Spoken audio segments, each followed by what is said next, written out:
자, 포스코 인터내셔널 수주로 빨간불 켰다가 세 번째 주제입니다. 포스코 인터내셔널 현재주가 미국 완성차 업체 1조 원 규모의 수주 소식. 야, 시원합니다. 7% 넘는 강한 상승을 나타내고 있습니다. 1조, 요거 한 번에 들어오는 거예요? 한 번에는 아니지만 그럼에도 불구하고 공기에 네. 맞춰서 따박따박 들어올 수 있는 그런 금액이고 네. 2032년 그러니까 내년부터 2032년까지 전기차 감속기용 기어를 납품하는 계약을 맺었다 이렇게 된 겁니다. 근데 포스코 인터내셔널 하면 어떤 회사입니까? 상사입니다, 상사. 그러니까 상사인데 이 상사에서 어떤 특정 사업부를 가지고 여기서 이제 그 영업을 하는 건데 여기 특히 이제 여기는 감속기용 기어 그러니까 부품을 이번에 수주를 했고 그럼 여기에 따라서 컨소시엄을 만들어서 이제 납품하는 건데 포스코 인터내셔널이 보통 이제 미얀마 가스전 때문에 지금 많이 올랐잖아요. LNG 네. 이런 것 때문에. 그런데 여기에 더해서 이제 이런 부품을 연합군으로 해서 팔아주는데 그 비용이 아니 그 수주액이 거의 뭐 1조 원 가까이 된다. 이거는 좀 아무래도 호재는 호재죠. 이거 보니까 뭐 기밀 유지 조건이라고 어디랑 했는지 얘기 안 하던데. 이거 뭐 저희끼리는 뭐 GM이라고 이야기하는데. GM이에요? 다 네, 이제 네. 기정사실화된 것처럼 다 알고 왜냐면 있는 회사가 거예요? 그런 이 정도 사줄 곳이 그리고 GM 정도다? 이런 게 지금 필요할 곳이 GM 정도가 아닐까라는 추측을 하고 있는 건데요. 네. 여기 어디까지는 추측입니다만 어쨌든 전기차와 관련돼서 지금 근데 GM이나 포드가 다 지금 전기차에 대해서 확장을 하겠다고 했다가 약간 지금 그 숨고르기를 하고 있는 중이거든요. 그래서 이것 역시 좀 지켜봐야 되는데 그럼에도 불구하고 내년부터 어쨌든 감속기형 기어는 계속해서 납품을 하라 이렇게 이야기를 한 거니까 그래도 전기차에 대한 그 투자 이런 쪽은 살아있다, 불씨는 살아있다 이렇게 정리할 수 있겠습니다. 알겠습니다. 여기 보니까 전기차용 감속기용 부품이라고 하는데 수요 둔화에도 불구하고 이렇게 좀 큰 규모의 수주가 나타난 게 좀 이례적이기는 한데 네. 역시 뭐 어쨌든 뭐 이래나 저래나 업황이 앞으로 좀 부정적으로 보여도 수주했다라고 하니까 바로 주가는 튀네요. 저는 이번 수주권과 관련돼서 포스코 인터내셔널 보기보다는 이 깊이 있게 수주에 대한 내용을 파악하면서 관련 기업들을 봐야 될 것입니다. 어떤 기업이 관련이 왜냐하면 될까요? 방금 전에 우리 보스께서 말씀하셨다시피 상사이거든요. 과거에 이제 우리가 미생 떠올리면 대우종합 상사 떠올리지 않습니까? 전신이 대우종합 상사입니다. 포스코 인터내셔널이 네, 이 브로커리지 하우스죠. 중개하는 회사입니다. 네. 그렇다고 한다면 물량을 수주받아서 국내 기업에 할당을 주고 국내 기업에 생산해서 다시 수출하는 형태이거든요. 수수료 차원에서 그렇게 크게 회사에 도움이 될지는 미지수이고요. 네. 우리가 구동축 관련해서 이제 수주를 받았다고 한다면 국내에서 그 관련 생산품을 만들 수 있는 회사가 뭐 여러 회사가 있겠지만 대표적인 회사는 현대모비스입니다. 그래서 관련한 뉴스에 대한 그 내용을 우리가 판단하고 해석을 할 때 네. 드러난 사실도 중요하겠지만 그 이면에서 영향을 받을 수 있는 종목들이 어떤 종목들이 있는지 판단해서 해당 기업에 투자하는 것도 하나의 투자 방법이다. 그래서 저는 포스코 인터내셔널의 주가 향방에 대한 궁금증보다는 현대모비스의 주가 상황에 대한 앞으로 전망치가 더 궁금해지고 있습니다. 긍정적이겠죠. 네. 그래서 요 기사, 네. 요 내용은 이런 내용으로 한번 연결을 지어볼 수 있겠다. 네, 그렇습니다. 알겠습니다. 우리가 포스코 인터내셔널이 이러한 뭔가 수주가 발생이 됐고 그 내면을 보면서 또 다른 투자 아이디어로 현대모비스까지 끌어봤는데 다시 이제 포스코 그룹주로 돌아오면은 포스코 그룹주 종목들이 참 많고 올 한해 뭐 작년부터 보면 사실 2차 전지 관련한 키워드로 포스코 그룹주가 굉장히 핫했습니다. 그러면 앞으로는 어떨지 김장렬 교수님께서 보시는 포스코 그룹주 내에서 매력적인 탑픽 꼽는다면 뭐가 있을까요? 제가 포스코 별로 친하지가 않아요. 안 친해요? 제가 좀 친하게 대학교 지내세요. 졸업할 때 여기 지원하셨었어요? 아니 대학교 지원할 때 LG도 하고 삼성도 하고 현대도 하고 대우도 하고 다 했거든요. 뭘 하셨대요? 지원이요? 대학교. 네네. 근데 제가 졸업할 때는 아무데나 다 갈 수 있었어요. 아, 정말요? 예. 그래서 다 이게 공부도 하고 했는데 네. 어떻게 보니까 현대전자 지금 하이닉스로 갔죠. 네. 직장했는데 그 얘기하는 게 제 친구 중에 하나가 삼성전자 갔거든요. 근데 삼성전자 잘 다니다가 돈 많이 받다가 그만두는 거예요. 그게 어디 간지 아세요? 어디 포스코 갔습니까? 가셨어요. 포스코로 간 거예요. 돈 더 준다고 했나 보죠? 그래서 수평 이동 아닐까요? 수평 이동이죠. 네. 근데 삼성은 돈 좀 더 그만둔 거는 준다고 했으니까 가지 않았을까요? 삼성을 그만둔 이유는 그 근무할 때 막 위해서 감시한다 그래서 그만뒀고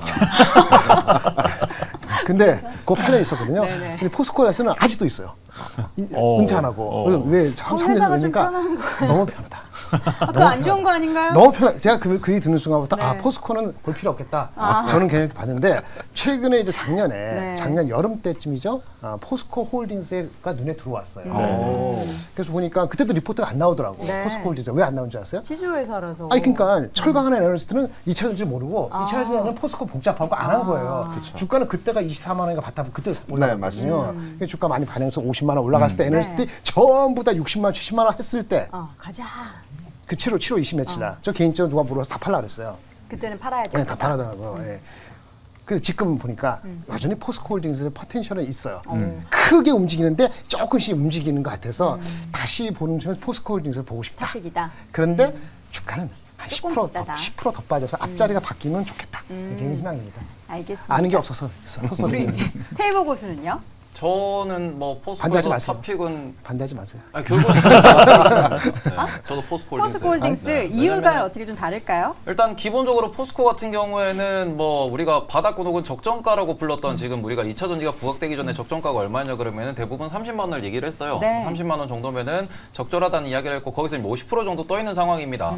그런데 지금 리튬 사업이 부각되고 있으나 포스코 같은 경우에는 그 전부터도 수소환원 제철 말 그대로 우리가 차세대 사업이라고 볼 수 있는 그 수소 섹터에서도 포스코와 현대차가 잘하고 있다라는 분석을 그 전부터도 이제 장기적 호재다라고 이야기를 하고 있었습니다. 그리고 지금 여전히 제철소에 대해서 우리가 탈탄소에 대한 이야기가 나오고 있는데 네. 그 부분에서도 여전히 수소환원 제철 기술에서는 글로벌 선두권을 달리고 있고요.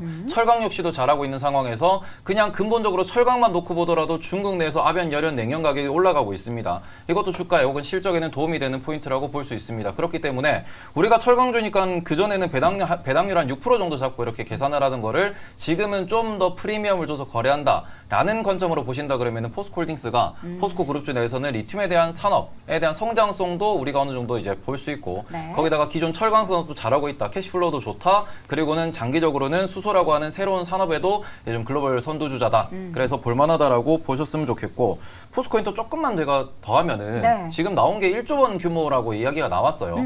근데 1조 원 규모를 이제 모든 이게 기업 분석하실 때 이거는 이제 필수적이라고 말씀을 드리고 싶은데 일단 발표는 3천억이고요. 그다음에 단계적으로 어찌 보면 1조까지 확대될 수 있다라는 얘기가 나왔습니다. 공시 보시면 나와 있고 그 상황에서 그게 8년짜리예요.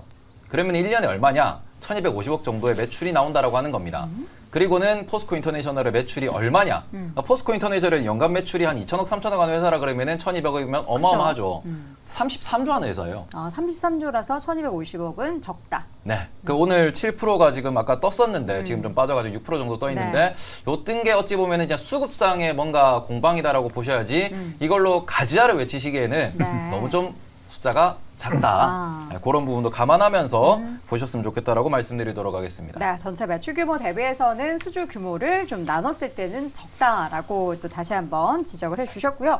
포스코 홀딩스, 포스코 그룹주 얘기 나왔을 때 이제 두 분이 모두 탑픽으로 꼽아주셨는데 최근 이제 캐나다에서 유전 염수 리튬을 확보했다는 소식. 뭔가 원료 확보 얘기는 일단 좋은 거 아닌가요? 네, 일단 뭐 포스코홀딩스 여러 가지 이슈가 있지만 대표적으로 이제 소부장 이런 쪽으로도 이제 포스코홀딩스와 관련돼 있는 계열사들이 열심히 하고 있거든요. 그래서 네. 이런 부분 특히 이제 뭐 유전 염수 이야기를 하고 있는데 유전 염수는 이제 캐나다 쪽에 있는 엘버타주랑 투자청이랑 같이 이제 유전 염수 개발을 하겠다 이런 이야기 나왔는데 유전 염수 뭐 대단한 거 아닙니다. 석유가 매장돼 있는 지층 주변에 있는 물인데. 이 물에 이제 뭐 리튬 이런 것들이 좀 많이 이렇게 섞여 있나 봐요. 그래서 여기서 이제 추출을 하면 굉장히 추출하는데 좀 시간과 비용이 좀 세이브가 되고 이러다 보니까 유전 염수를 공동 개발하는데 아무래도 이러면 자원 지금 전쟁 중이니까 포스코 홀딩스가 이런 면에서 좀 좋지 않겠느냐 이런 거고요. 저는 포스코 홀딩스를 조금 다른 관점에서 보면 네. 그 중국과 그러니까 미중 무역 갈등 이야기가 계속 나오고 있는데 포스코홀딩스의 자회사 퓨처엠이라든지 이런 쪽에서 지금 사실은 이제 리튬이나 이런 것들을 계속 개발하는 것뿐만 아니라 이제 그 인공 흑연 이런 것들 지금 만들고 있거든요. 인공흑연? 예, 그러니까 이 흑연이라는 것 자체가 지금 지금 중국에서 이제 이거 이제 외부에 이제 수출하지 않겠다 이렇게 해서 지금 자원 전쟁화하고 있는 건데.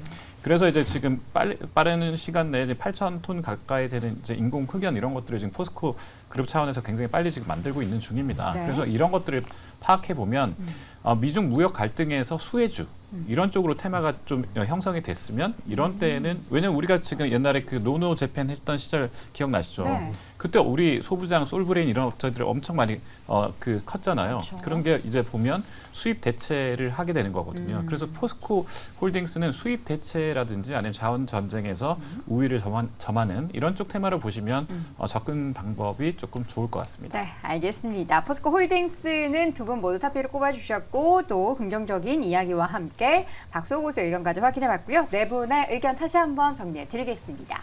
김장렬 고수입니다. 포스코홀딩스에 대한 관심 언급을 해주셨고요. 김대중 고수는 중개회사 주가 영향은 적은 편이다. 박소 고수는 포스코의 지배구조 불확실성만 해결되면 더 좋겠다. 테이블 고수는 에게 숫자가 너무 부끄럽잖아 하셨습니다. 개인이 1년에 1250억 매출 나타난다면 진짜 좋겠죠. 예. 목표 그렇죠. 1000억? 저는 연매출 1000억? 현실적으로 500억. 그게 뭐가 현실적이라는 거죠?